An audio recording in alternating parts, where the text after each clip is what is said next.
نحمده ونصلي على رسوله الكريم أما بعد فأعوذ بالله من الشيطان الرجيم بسم الله الرحمن الرحيم يا أيها الذين آمنوا ادخلوا في السلم كافة ولا تتبعوا خطوات الشيطان إنه لكم عدو مبين.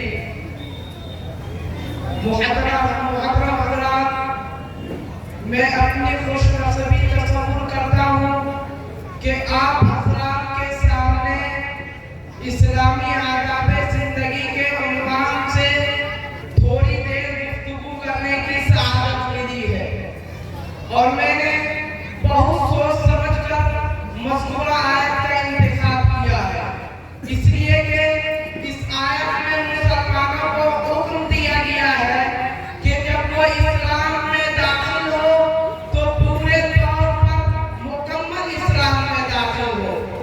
ایسا نہ ہو کہ اسلام کی بعض باتوں کو مانے اور اختیار کرے اور بعض باتوں کو چھوڑ دے، جیسا کہ یہود کیا کرتے تھے، جن کے بارے میں اللہ تعالیٰ نے ارشاد فرمایا أفتؤمنون ببعض الكتاب وتكفرون ببعض فما جزاء من يفعل ذلك منكم إلا خزي في الحياة الدنيا.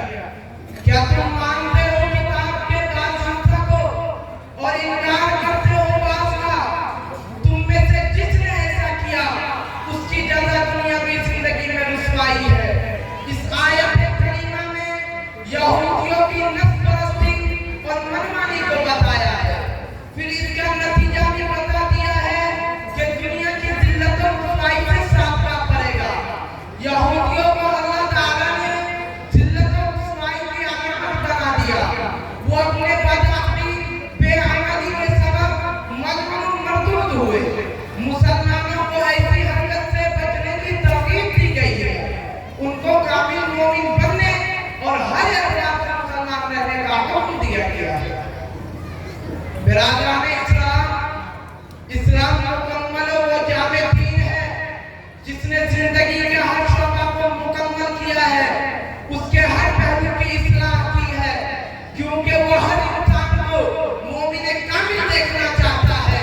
لہذا وہ صرف اصول بندگی پر اکتفا نہیں کرتا بلکہ آداب زندگی بھی سکھاتا ہے.